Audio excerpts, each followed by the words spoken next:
Boycott করে ছাত্রদল boycott করেছে বলেছে অস্বচ্ছ হয়েছে, এখানে কারচুপি হয়েছে, কিন্তু কারচুপি হয়েছে বললাম, কিন্তু সে কারচুপি নির্বাচনের যিনি ভিপি হয়েছেন তাকে আবার আমি ওন করে নিলাম।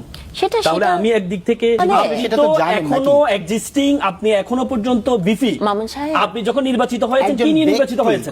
একজন ব্যক্তি সে যে কোনো রাজনৈতিক দলের অ্যাফিলিয়েশন তার থাকতে পারে, সে যদি একবার বলি নাই তার অধিকার নেই, আমি বলি তার অধিকার নেই, আমি বলি আমি বলেছি ছাত্রদলের সাধারণ সম্পাদক নাসির সে বলেছে যে এই ছেলেটা আগে ছাত্রলীগ করতো, ছাত্রলীগ করে অনেক আগাম করেছে, অনেক ছাত্রদল অনেক কর্মীকে মেরেছে, সে ছেলেটা এখন আমার দলে আসলো, এখন আমি তাকে গুরুত্ব বলতে পারি না। আমি একটা নাসির উদ্দিন, আমি আর বললাম না, তিনি জামাত শিবিরের সম্পর্কে বলেন এমন কিছু নাই, তারা মুনাফেক, তারা কাফের।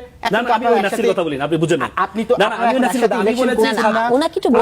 ছাত্রদলের করছে, তো আপনি আমাকে বলতে দেন, আমি বলছি ছাত্রদলের সেক্রেটারির কথা বললাম না, আমি যখন বলি কি হলো, মানে আপনারা দুই তিনজন মিলে কথা বলবেন আমার বিরুদ্ধে, আমি জানি সবকিছু বলি, আমাকে শুধু, আমি যখন ওনার সাথে কথা বলছি তখন আপনি মাঝখানে বলতে, আপনি কেন বারবার দেখেছেন আপনাদের ইউনিভার্সিটিতে নির্বাচন হয়েছে, নির্বাচন নিয়ে কিন্তু এক পক্ষ বলেছে এটা স্বচ্ছ হয়েছে, আবার বিপরীত পক্ষ থেকে বলেছে বয়কট করে, ছাত্রদল বয়কট করেছে বলেছে অস্বচ্ছ হয়েছে, এখানে কারচুপি হয়েছে, কিন্তু কারচুপি হয়েছে বললাম, কিন্তু সে কারচুপি নির্বাচনের যিনি ভিপি হয়েছেন তাকে আবার আমি ওন করে নিলাম। তাহলে আমি একদিক থেকে বললাম কারচুপি নির্বাচন, আবার সেই কারচুপি নির্বাচনে যিনি ভিপি হয়েছেন, যিনি বিপি হয়েছেন তাকে আমি ওন করে নিয়ে আমার দলে নিয়ে আসলাম। আপনি দেখেন এই যে গণবিশ্ববিদ্যালয় রাজনীতি নিষিদ্ধ, রাজনীতি নিষিদ্ধ, সে রাজনীতি নিষিদ্ধ একটা নিরপেক্ষ জায়গা থেকে একটা ছেলে ভিপি হলো, ভিপি হয়ে কি করলো, সে এখন একটা দলে জয়েন করলো। তাহলে আপনি যে সব জায়গায় গুপ্ত গুপ্ত বলেন, কিন্তু এটা কি গুপ্ত না?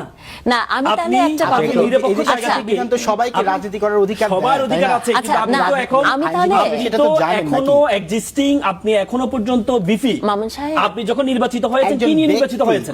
একজন ব্যক্তি সে যে কোনো রাজনৈতিক দলের অ্যাফিলিয়েশন তার থাকতে পারে, সে যদি একবার বলি নাই তার অধিকার নেই, আমি বলি তার অধিকার নেই, আমি বলি আমি বলেছি আমি বলি না, আমি বলেছি যে ছেলেটা ভিপি হয়েছে আমরা প্রশ্ন করেছিলাম, যে বিপি হয়েছে যখন প্রশ্ন করেছিলাম কার ছবি নির্বাচিত হয়েছে সে, এবং কি ছাত্রদলের সাধারণ সম্পাদক নাসির সে বলেছে যে এই ছেলেটা আগে ছাত্রলীগ করতো, ছাত্রলীগ করে অনেক আগাম করেছে, অনেক ছাত্রদল অনেক কর্মীকে মেরেছে, সে ছেলেটা এখন আমার দলে আসলো, এখন আমি তাকে গুরুত্ব বলতে পারি না। আমি একটা কথা বলি, ব্যাপারটা এখানে, কষ্টটা এখানে।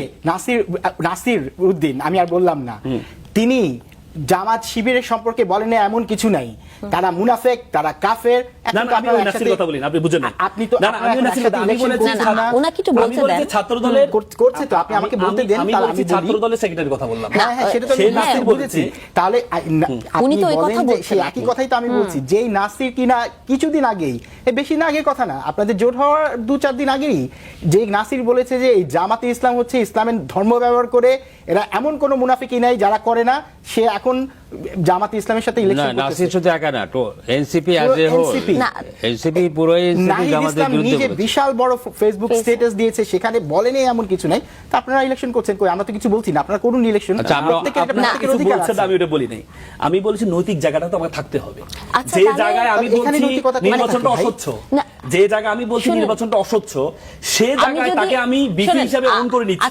তার মানে কি আমার প্রথমে বলতে হবে আমি যে বলেছি নির্বাচনটা অস্বচ্ছ, সেটা থেকে আমাকে ব্যাক আসতে হবে। সেটা হচ্ছে আপনি তো একটা ইসলামিক দল করেন, তাই না? ইসলামিক দলের একটা জিনিস আছে যে আপনি ক্ষমা চাইতে পারেন, আপনি ভুল বুঝতে পারেন। আপনি যদি ইসলামের দৃষ্টিকোণ থেকে দেখি যে ছেলেটি হয়তো ভেবেছে যে আমি ভুল করেছি, আমি এই দলে যোগদান দিব, আমি একটা মানবিক জায়গা থেকে ইসলামের পার্সপেক্টিভে বললাম, তাহলে এটাকে আপনি বিবেচনা করবেন না? আচ্ছা, আমি শেষ করি। আচ্ছা, না, সেটা আমি বলছি তার রাজনীতি অধিকার আছে, সে একটা দলে যেতে পারে, কিন্তু ব্যাপারটা হচ্ছে যে যারা তাকে অন করেছে তারা বলেছে তুমি বিপি হয়েছো কারচুপির মাধ্যমে, তো সুতরাং তুমি যখন বিফি হয়েছে কারচুপি, তুমি যখন বিপরীত পক্ষে ছিলা তখন তুমি খারাপ, আপনি মানে আমার বলতে দেন পক্ষে না আসলে তো, এখন ভালো, এটা বলতে না দিলে তো একটা সমস্যা। হলো। হ্যাঁ, মানে একটু বলি, জি, আপনার sure. সব কথা আমি মেনে নিলাম, সবকিছুই, কিন্তু আমি অন্য জায়গা, অন্য পার্সপেক্টিভ, ইসলামিক পার্সপেক্টিভে, ধরেন সে একটা অন্যায় করেছে, সে বললো যে ভাই আমি জানি হ্যাঁ কারচুপি করেছে, আমি এখন আপনার দলে যুক্ত হতে চাই। আপনারা মানে এই যে ধরেন কর্নেল অলি, উনি জয়েন করলেন আপনাদের ওখানে, তারপর আখতারুজ্জামান উনি জয়েন করেছেন, তাই না, মেজর আক্তার, তাই এদেরকে আপনি কি বলবেন? মানে বাংলাদেশের ইতিহাসে আপনি কি এরকম, এটা কি আপনার কাছে নতুন মনে হচ্ছে যে এক রাজনৈতিক দল থেকে আরেক রাজনৈতিক দলে যায়? এটা কি নতুন? আপনার হিস্ট্রি আপনি আমার ঘাটলেও মোটিভটা বুঝেন নাই, আপনি আমার মোটিভটা মোটিভ বুঝেন না, বোঝার দরকার না নাই, না না, মানে আপনাকে মোটিভ বুঝতে হবে।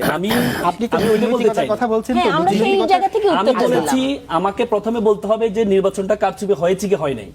যদি আমাকে বলতে হবে, যেহেতু আমি আগে বলেছি এই নির্বাচনে যারা ভিপি জিএস হয়েছে তারা কারচুপি নির্বাচন একটু চা দাও, তাহলে আমাকে আগে চা বলতে হবে ছাড়াই অবশ্য যে এটা কারচুপি ইলেকশন বা অথবা আলোচনা কারচুপি ইলেকশন না। যদি কারচুপি আচ্ছা ইলেকশন ভাই, হয় আচ্ছা তাহলে ভাই, বিফিটাকে আমাকে অন্য রাসেল ভাই, নৈতিক জায়গায় না। রাসেল ভাই, আমরা এই আলোচনা বাদ দিই।